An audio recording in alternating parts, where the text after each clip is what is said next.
Bem, pessoal, boa tarde. Eu vou tentar discutir um pouco as relações entre fé e razão, tá? Vou apresentar os 3 caminhos tradicionalmente trabalhados em filosofia da religião, tá? E vou tentar um 4º caminho. Então, eu não chego nessa apresentação a contestar esses 3 caminhos, tá? Faço uma contestação muito breve e vou para um 4º caminho. No que é que eu vou me basear? Eu vou me basear numa interpretação da história dessas relações. Então, na primeira parte do texto, eu vou falar um pouco da história dessas relações e eu vou repetir muito ele aqui, eu acho que a maioria não conhece. Eu vou citar o Jean-Yves Lacoste, que é um dos grandes teólogos que nós temos hoje. Ele trabalha na área de teologia fundamental, que é a área da teologia que faz essa relação, né, que trabalha fé e razão. É o editor de um dos principais dicionários de teologia que nós temos ele em língua portuguesa, então é uma excelente referência. E aí, a maneira como ele conta a história dessa relação, tá, me pareceu bem conveniente para aquilo que eu quero tentar defender, que eu estou começando a trabalhar. E aí é por isso que eu trouxe ele, tá? Eu pedi para projetar o texto, porque eu acho que fica melhor para vocês me acompanharem do que se vocês ficarem só ouvindo. Então vamos lá.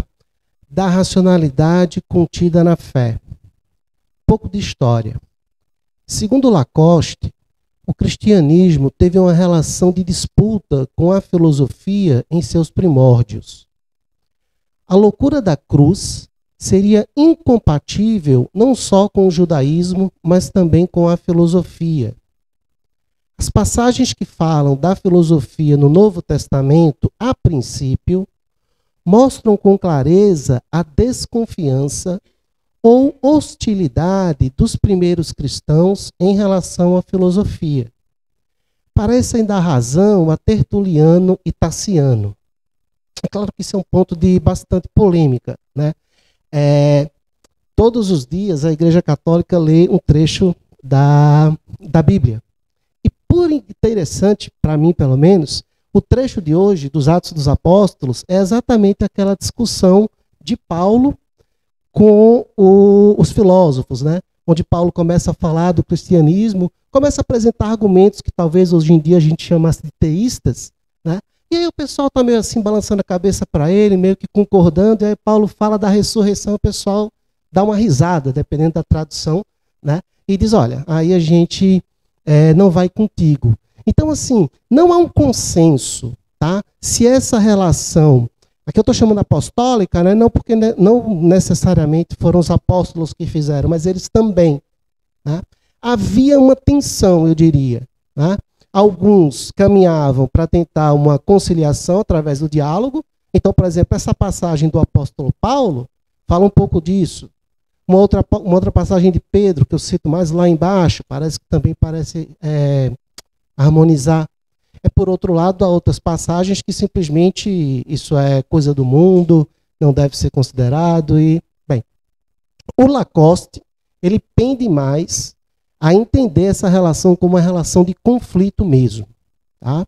Ou de que uma coisa não tem nada a ver com a outra, um tipo de fideísmo, por isso que eu citei aqui o Tertuliano. Após o período apostólico, as coisas começam a mudar. Os cristãos percebem que a filosofia podia ser um excelente instrumento para a evangelização, pois se fazia necessária a compreensibilidade do cristianismo entre os pagãos. Já Clemente de Alexandria e Orígenes, esses estão mais ou menos ali nos anos 100 e pouco, falavam de uma aliança entre filosofia e teologia. Na prática, foi isso mesmo que aconteceu, quando a teologia passa a buscar no vocabulário da filosofia termos que servissem ao maior esclarecimento das questões da fé.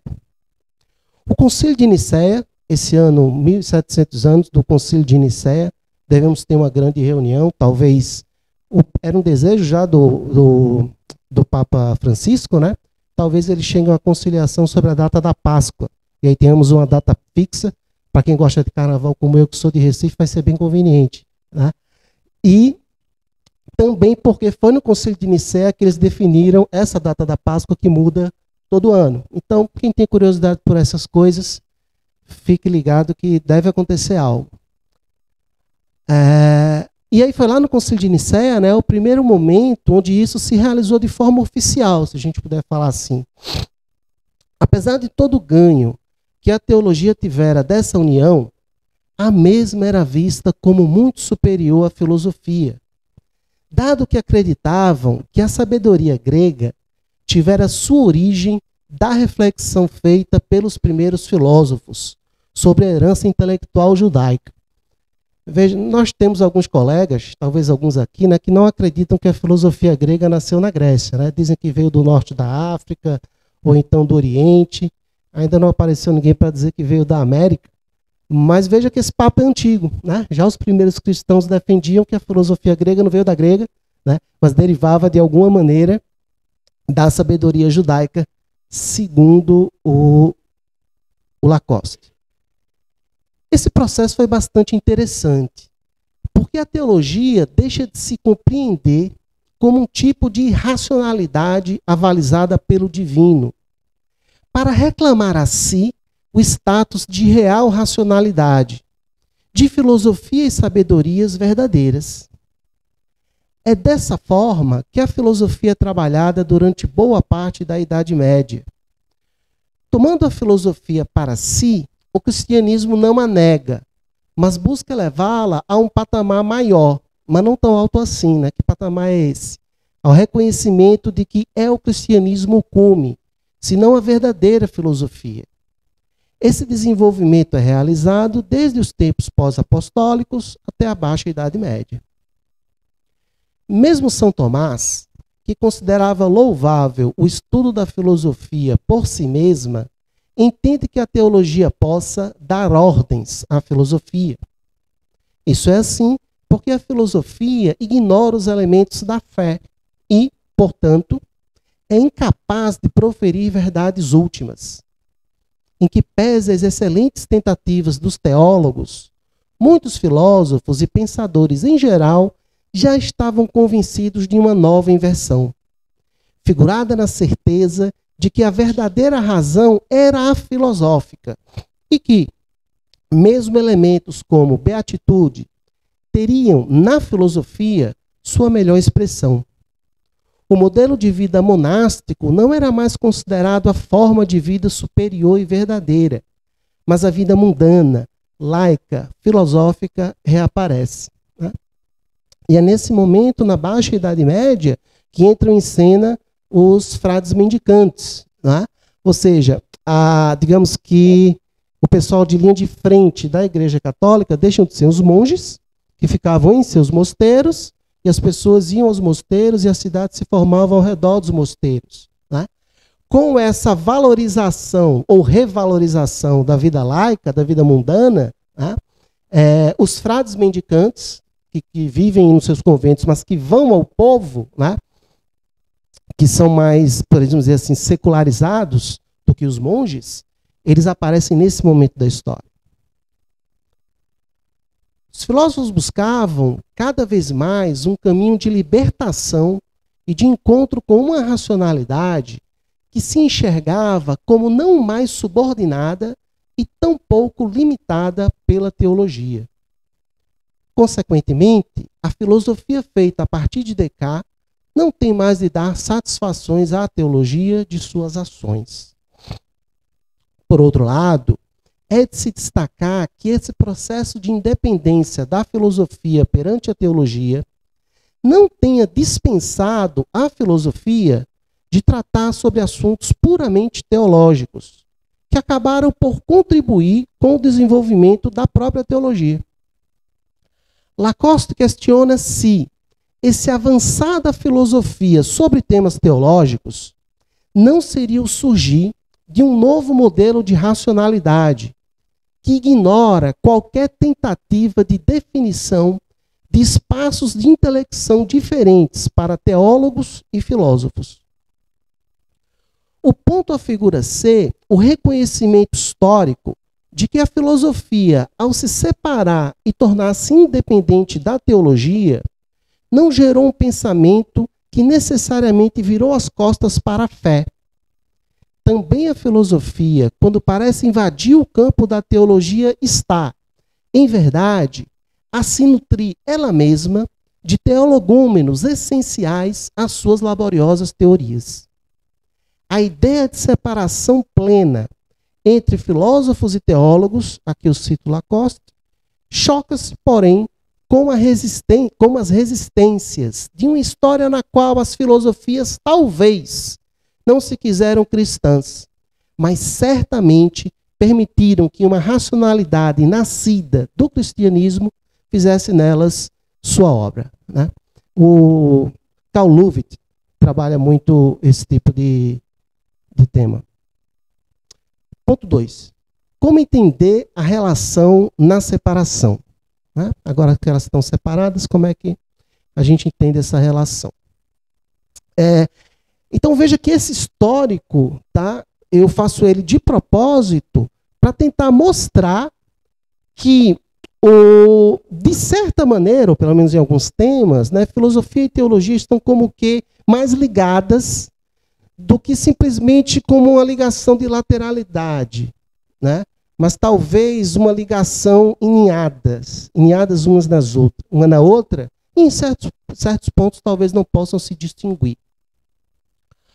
Tendo tudo isso em mente, quando estudamos as pesquisas que investigam as relações entre fé e razão, notamos, na quase totalidade das vezes, uma distinção que nos incomoda.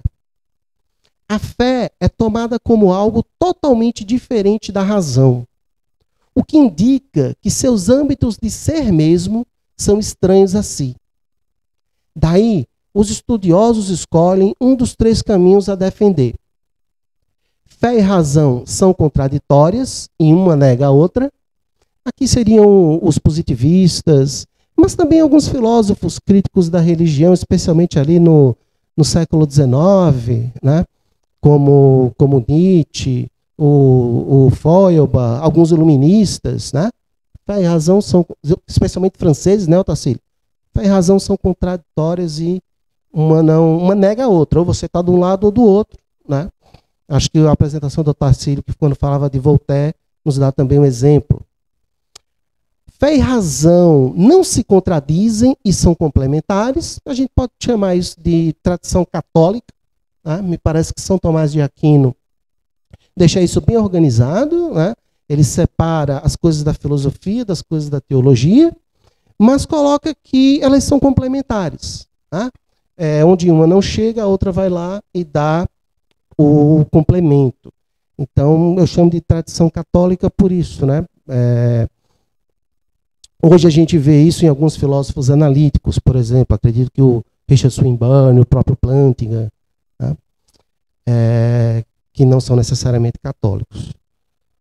Ou que não há qualquer relação possível, nem pró nem contra, entre fé e razão, que é o fideísmo. Tá? Que eu chamo eu gosto de chamar de tradição protestante. Não que os protestantes tenham inventado o fideísmo. Ele vem lá desde Tertuliano. Pascal, acredito que possa ser colocado aqui nesse saco de fideísta, né? Mas que com os protestantes, os primeiros protestantes, parece que isso ficou muito bem demarcado, né? Quando Lutero, quando Calvino dizem, olha, deixa a filosofia para lá e vamos nos concentrar nas escrituras. Mais contemporaneamente, Kierkegaard, o Wittgenstein, né?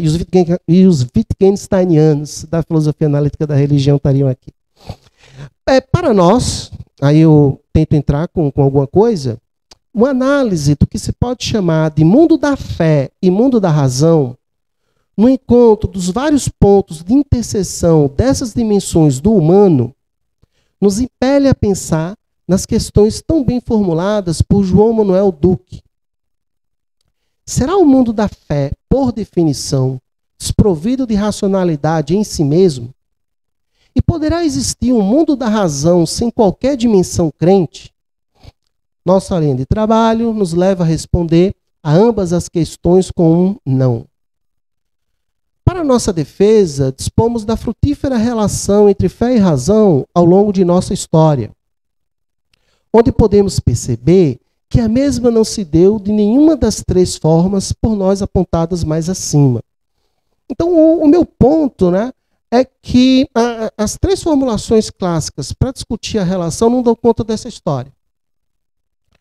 Aqui queremos tomar dois exemplos. O primeiro é a ideia de Big Bang, no âmbito da física.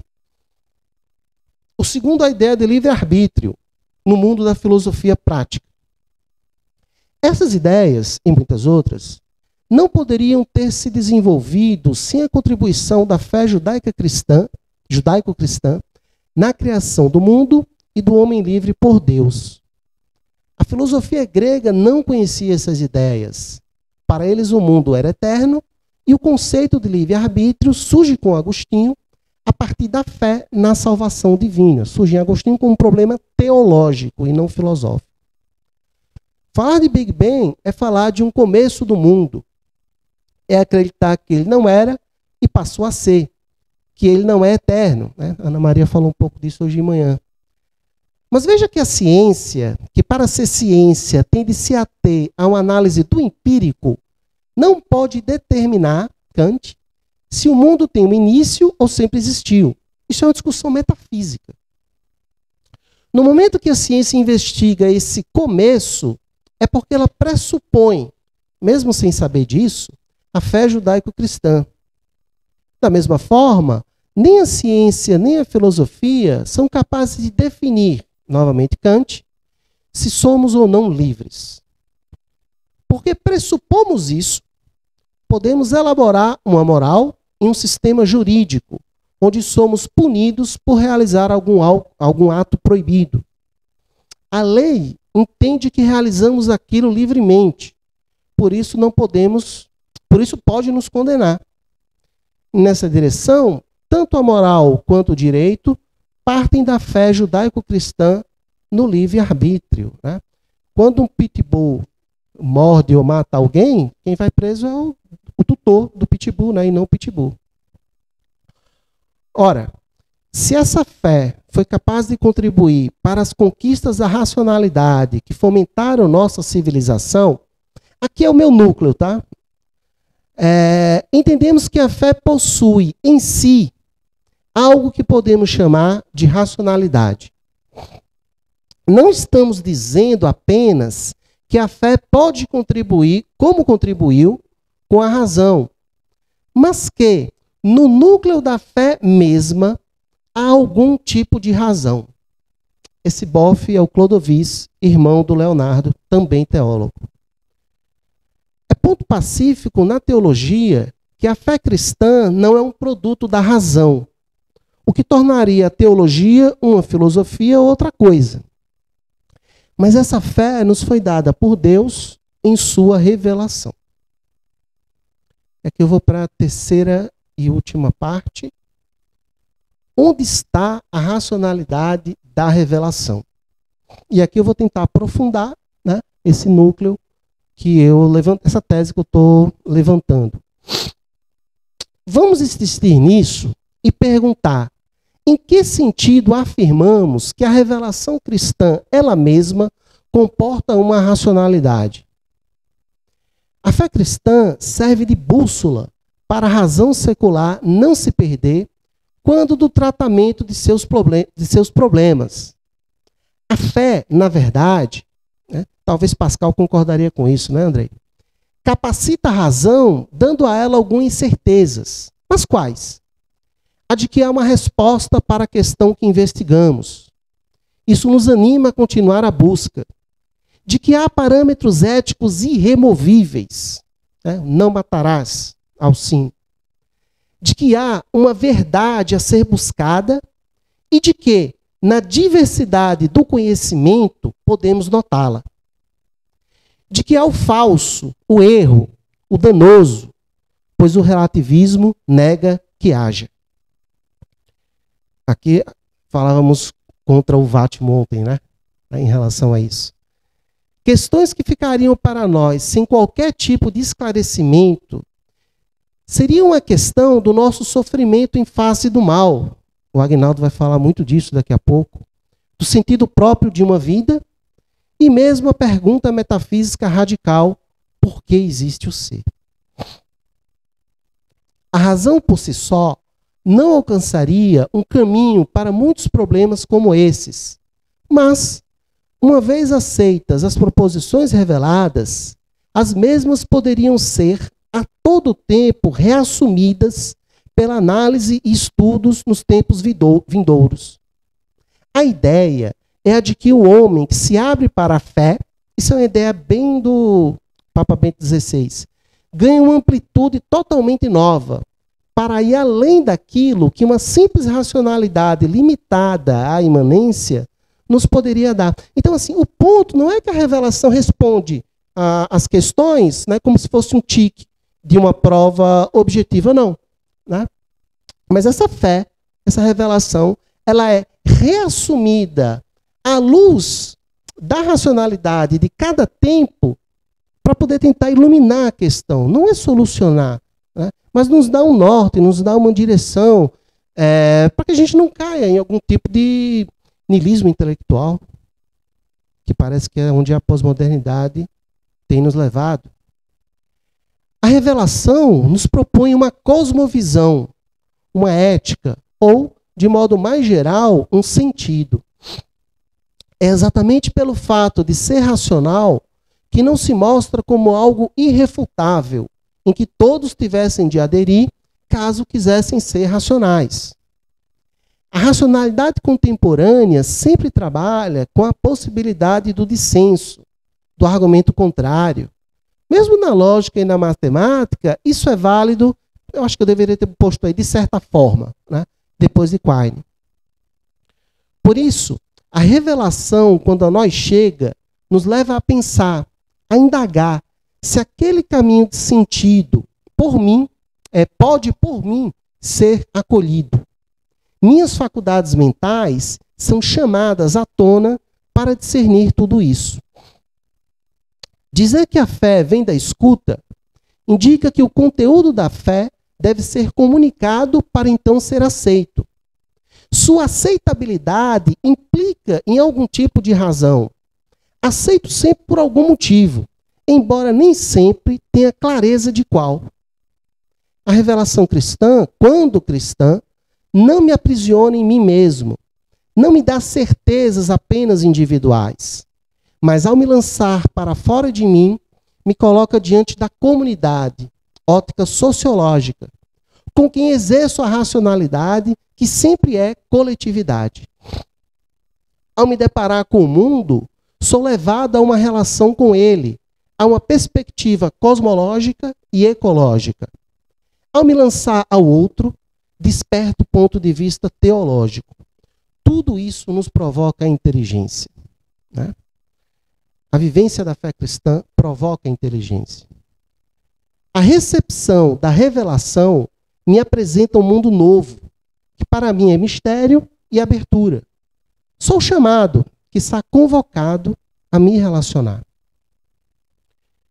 É bem conhecido o adágio de Anselmo, que nos fala de uma fé que busca, necessita, não se cansa de rastrear as mediações necessárias para se relacionar com o intelecto. Então, para Anselmo, não é que a fé é intelecto, a fé busca. Né?